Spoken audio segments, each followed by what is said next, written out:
Isn't it great? Vaccinated, we can take them off.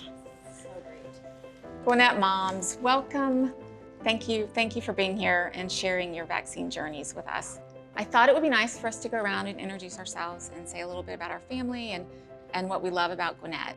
And I'll start. I'm Jane. I'm going to be the moderator today. I have 2 college-age children, and I love the youth program in Gwinnett. We've spent many, many hours on many, many basketball courts, and it's been fantastic. Well, I'm Sylvia. I'm married. I have a 19-month-old. Her name is Ivana.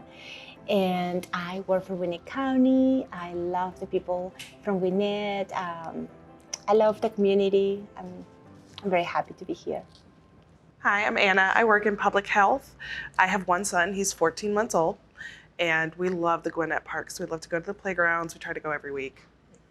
And I'm Tracy. I have older children. So I have a 15-year-old daughter and an 18-year-old son now. I grew up in Gwinnett County. My children are obviously growing up in Gwinnett County. We love the park system. We're out there all the time. Even at this age, we go out and kick the soccer ball and just have a great time as a family. And it's been really nice to be able to do that during COVID. And I'm Mika. I'm married. I have 4 teenagers, and we absolutely adore the green space outdoors in Gwinnett County. We're outdoor people, so any opportunity we get to be in the park and run around, we take it. So I want to kind of set the stage a little bit and figure out where everybody was when COVID-19 broke out and we all went into lockdown. I was frantically trying to keep my 80-year-old parents out of the grocery store and keep them home, and then trying to feed my 2 teenagers that suddenly ended up home full time. Was crazy, and also like getting them to share internet at the house and just being in that confined space took some adjustments. What about you? You had 4 at home. Yes. So that was definitely interesting. My husband, his job, he works from home most of the time, and then he travels. So his office was already set up. I then came home, and then all 4 of my teenagers were home, which we took the time to let them pick a nook and cranny in the house. I didn't want them sitting in their bedrooms on a laptop all day in their PJs. I wanted them to still get up and get moving. So we let them decorate a little corner of wherever they wanted to be within the house, and that was their work study space. I've always worked from home, so I'm very used to it. I wasn't used to everybody else being at home. So very quickly, my husband started working from home, which I'm thankful that we had jobs that we could work from home. And both my kids were digital for the entire year for high school. My dogs were very happy about this. They love having everybody around, and they've become very spoiled. But the rest of us are ready to get back to some normalcy. You were out of the country I was. in February. Tell us about that. I was. I actually started watching the story in January. I was very cognizant of what was happening with COVID. I'd seen it on Twitter and started following some actually epidemiologists, and was really worried about it. And we had scheduled a trip to Paris, just my husband and I, for the end of February. And I asked around, and everyone said, no worries, it's not a problem, go ahead and go, it's not there. We got to France, and 2 days in, I think it hit Italy. And that was when they were doing the lockdowns in Milan. The entire news, everything you saw in English on the news in Paris was coronavirus, coronavirus, coronavirus. It's spreading, it's spreading. Got my attention. I think I knew more about coronavirus before most of the people in the US, just because I'd been watching it and then experiencing it in Europe. We got back February 28th, literally the last day of February. Back home, we had no masks or anything at that point, but we were watching people start to wear masks and start to figure out what it was about. It was quite scary.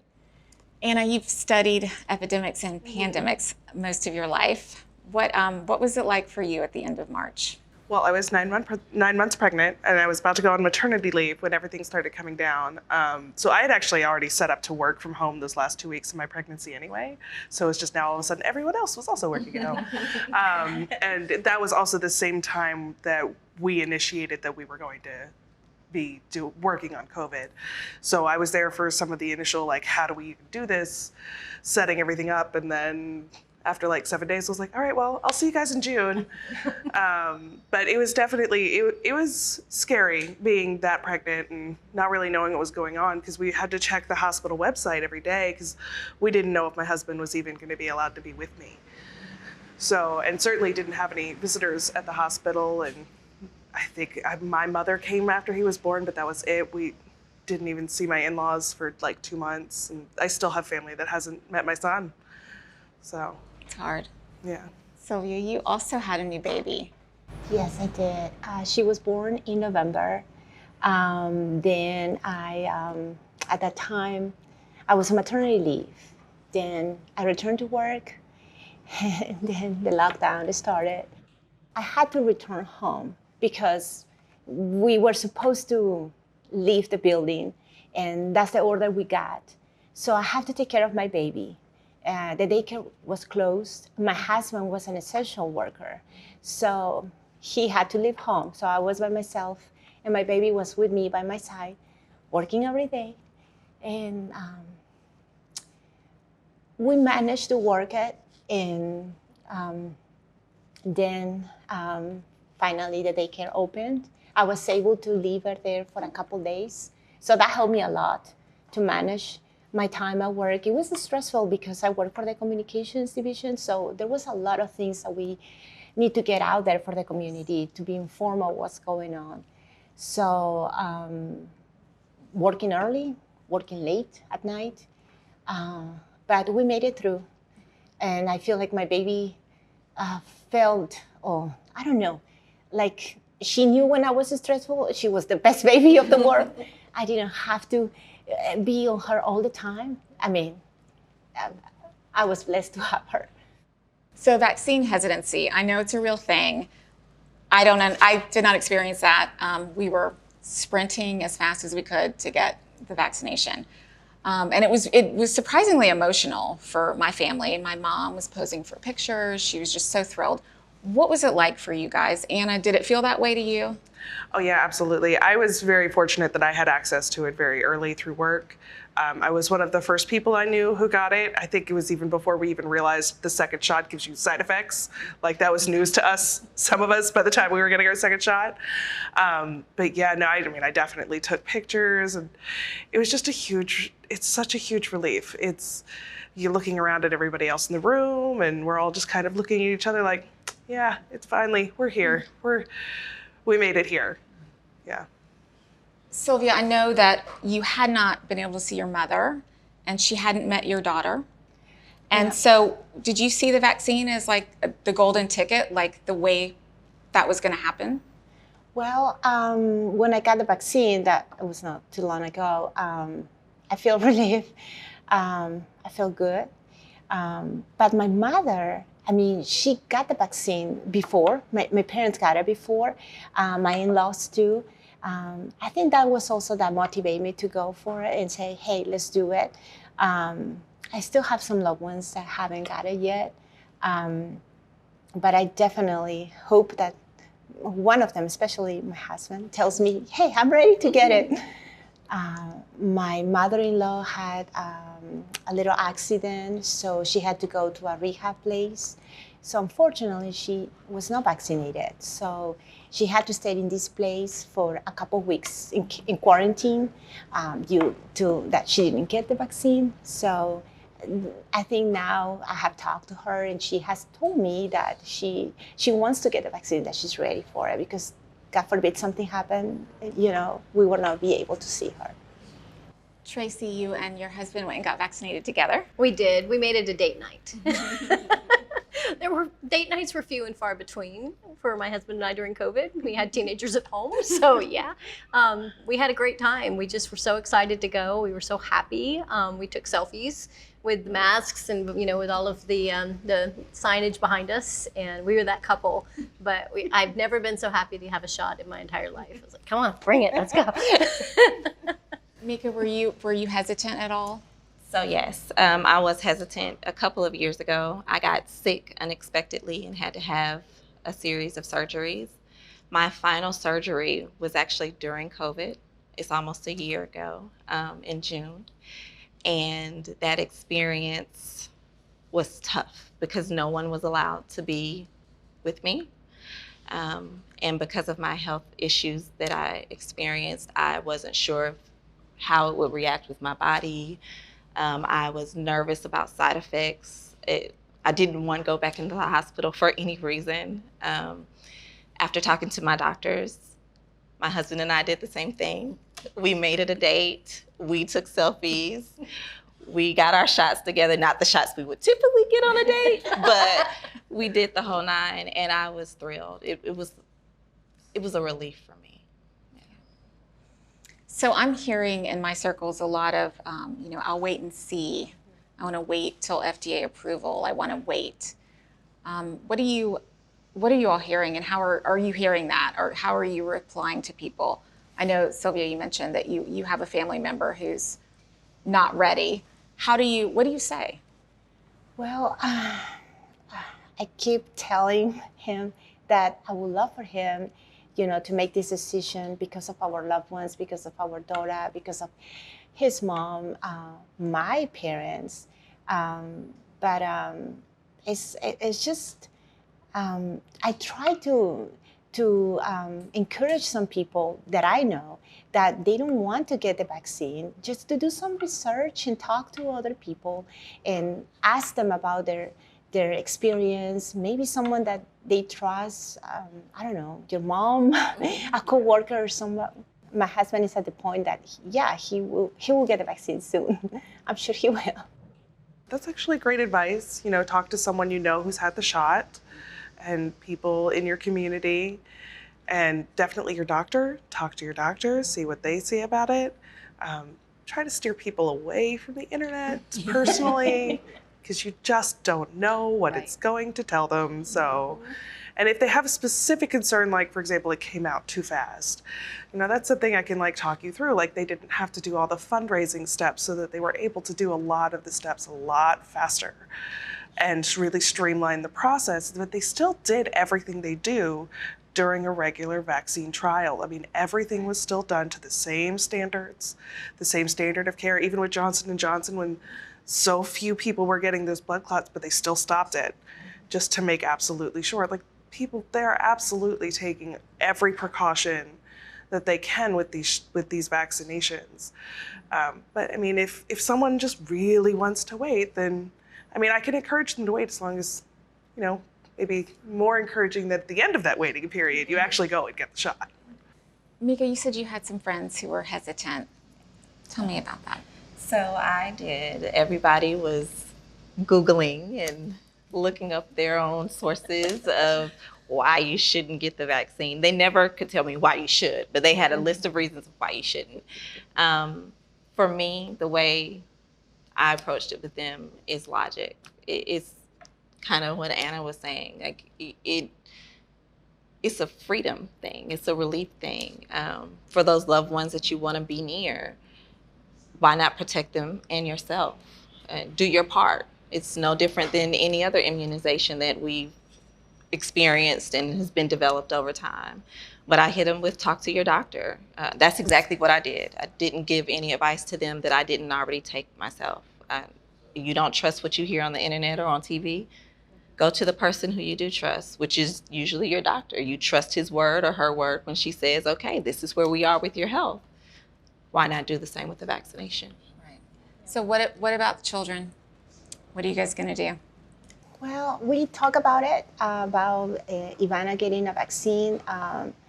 He still says, let's wait and see. Definitely we're going to get input from her pediatrician and see if it's something that she needs it, and go from there. Honestly, as soon as he's allowed to have it, I'm probably going to get it for him. I would almost put him in a vaccine trial if I could make that happen right now. But yes, and I think by the time he is 2, I think he'll be able to get it. And I'm sure we'll do that at his 2nd birthday appointment. My son is completely vaccinated because he's 18. My daughter, in a few days, will have her 2nd shot. So there was no hesitancy. I asked a lot of people. I asked a lot of doctors. I think something that's important that we didn't bring up is the responsibility that those of us who are healthy enough to get the vaccine should do to protect the ones who aren't. There are people who just for medical reasons cannot take it. And just like any other disease, if we can eradicate it, if we can make it lower by giving the vaccine to those people who are healthy enough to take it, that protects those people and the medically fragile. And I think that's really important. And it's not just that you're protecting yourself, you're protecting others. 15-year-old? So yes, my teenagers, they have not been vaccinated as of yet. I do want to discuss it with their pediatrician just due to different health things, but their appointments are all coming up. If you ask any one of the four, they want to go get it right now because they think that means I can ride out with my friends. But as soon as I speak with their pediatrician, my husband and I will run down.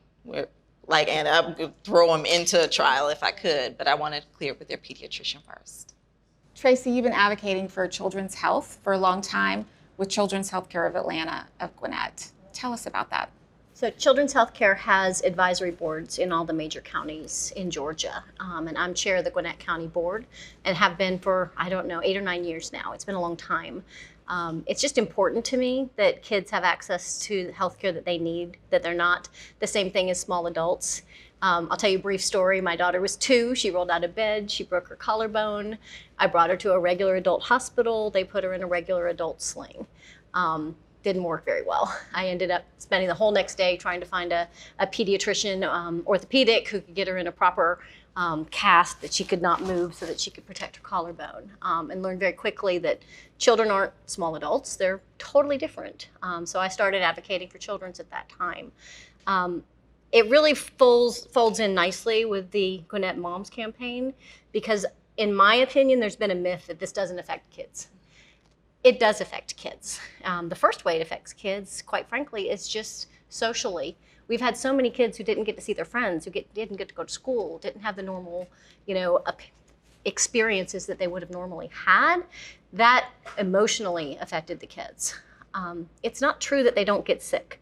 We're lucky that most kids don't get sick. We're very lucky, but there is, stuff out there that shows that there are children that get sick. And if you look at the numbers, anywhere from 18 to 25% positivity rate for children getting COVID, which means even if they're not showing symptoms, and I've talked to CHOA, the majority of the kids didn't show symptoms, but they were positive, which means they're spreading it. So in order to keep getting the COVID to go away, we need to get people vaccinated so that we can protect the kids, especially the ones who can't get vaccinated yet. It's important. Sylvia, tell me about, from your perspective where you sit working for the county, why are vaccinations so important here? The vaccination is very important here in our community because we want to keep this vibrant community, this vibrant economy. The communities need to come together. We need to help each other and encourage each other that the vaccination is important for us because we want to keep business open. We want our kids to go back to school, not go back to virtual classes. They need to socialize. They need to be kids. Gwinnett County has been promoting a lot of information for the communities. We also want people to go and do their own research, but maybe visiting like the website of listentogwinnettmoms.com, or you can go to the Georgia Department of Public Health. You can make your appointment there. So we have a lot of resources. People can go and make their own choice. The beauty of Gwinnett County is the diversity. Like, we already model what the country will eventually look like. Why not go ahead and be a leader with the vaccinations and taking the health care of not just our children, but our entire community by the helm and leading the way? Anna, why is community buy-in so important? Well, it's not just about us. I mean, it's great that we can all sit here with our masks off and have this conversation, but it's beyond us. It's everyone we come in contact with. So even if you get it and you don't get very sick, you can still spread it to somebody else. And there's no guarantee that that person isn't going to get it very badly. So it's just so important that we do everything we can to make the chance of spreading it as small as possible.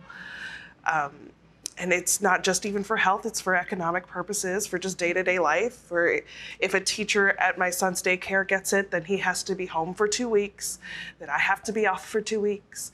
And then you have that whole cascade of events for everyone else who has their child in that room. So just knowing that everybody is vaccinated and that, you know, the odds of that happening are just so much smaller and your life can really go back to normal. And plus just everybody's that much safer. So I'm hearing lots of crazy myths. I want to know what you guys are hearing. Funniest thing I'm hearing is that the government is tracking us as if we don't all have smartphones and devices already. So I don't know that it's funny, but the one that I'm hearing is that kids don't get COVID. And it's not true. They get COVID. We're very lucky in that the majority of children don't get severe symptoms, but they are absolutely spreading it. Well, the one that gets me is that COVID is even real in the first place. That one just blows my mind, because the amount of people that would have to be involved in creating this whole fake pandemic, and like they would have to be making fake medical records, they would have to be, designating fake, falsifying death records, and just the amount of people that would have to be involved doing their job and keeping it a secret is just, it's illogical. Like, I don't think it could be done. Well, I have heard that the vaccine came out too quickly and it might not be safe. I'm already vaccinated and millions of people are vaccinated. So I don't believe that. And to Anna's point, my doctor, he told me it's actually unethical for him to lie to me. So what is his benefit of saying the vaccine isn't safe when he knows that it is?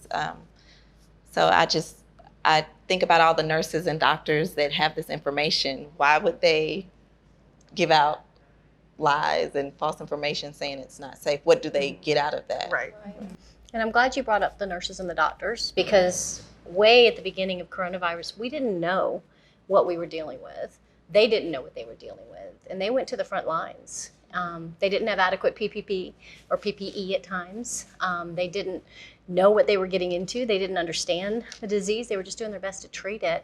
And to me, why wouldn't we support them and all that they've been through by simply getting a vaccine to minimize the amount of work that they're doing right now? I'm hearing stories of the nurses that are still, to this day, working so long hours. There's a lot of people that put off their medical appointments, put off of the procedures and things that they needed to do, and there's an effect that's happening from that. So getting our vaccine now protects those people who did everything to protect and take care of us at the beginning of this. Did anyone have any trouble getting the vaccine? It is more difficult putting my shoes on in the morning than it was getting the vaccine. If you have insurance, they'll ask for it. It is not needed. ID, as far as ID, they're only checking to make sure you haven't already received the vaccine, so you're not doubling up. But it's no cost at all. It was not time consuming. I probably spent more time tying my tennis shoes to go for a run than I did getting a vaccine. And more importantly, it doesn't hurt. My daughter was scared to death. She hates shots. She's like, that was nothing. And I've heard from people who got the shot and didn't even realize they were done until after. I want to talk about shedding. What is it?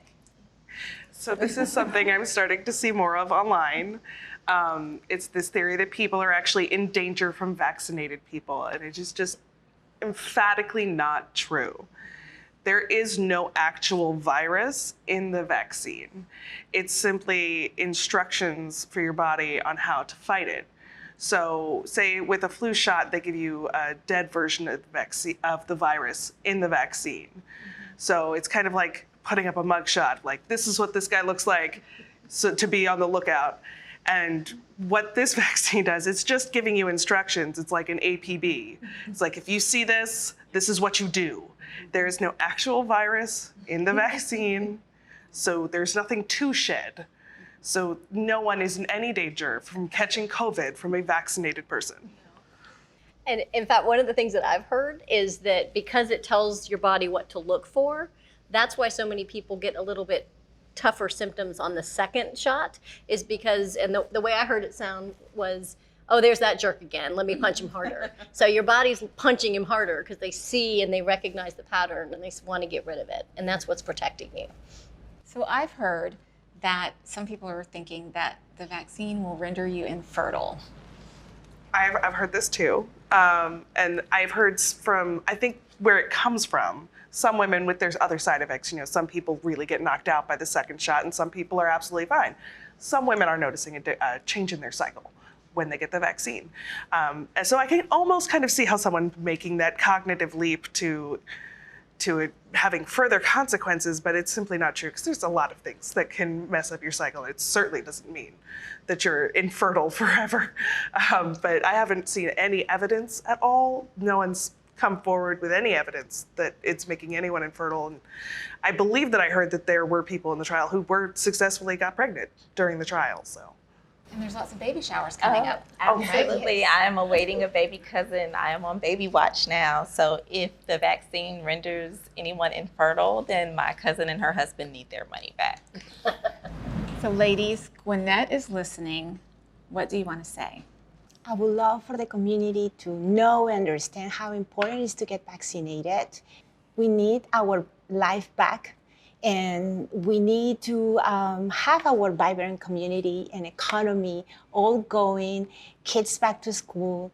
So I think if everyone is hesitant of getting vaccinated, just try to do your own research. Maybe ask someone that you trust, maybe a doctor, maybe your mom, maybe your coworker, and ask how their vaccine experience was and things like that. But let's get back together as a community and let's get all vaccinated, and so we can all get back as normal as we can do. I'm going to say get the vaccine. Absolutely. It's up to us to protect as many people as we can. So the more people that can get the vaccine, the less people are spreading it, and the less likely it is we'll give it to the wrong person. So it's really on us to protect everybody else. I would encourage people to think back to the beginning of the pandemic, and how everybody pulled together. There were so many people going to get groceries for elderly neighbors or sharing toilet paper or whatever needed to happen to get everyone through that tough time. And this is the final step. Just get your vaccine so we can get back to normal. I am with all three of these ladies when I say everybody needs to get vaccinated. But I think I'm coming from the standpoint of mommy watching my 4 kids. It's been pretty tough on them, and I know they're not the only ones that have been affected. So if you don't care about yourself, if you don't care about other adults, can you at least do it for the kids? Like, they deserve to get back to normal too. Ladies, thank you all for your time. Thank you for being here today. Thank you for lending your powerful voices to this important topic. We appreciate you. Thank you. Thank you so much.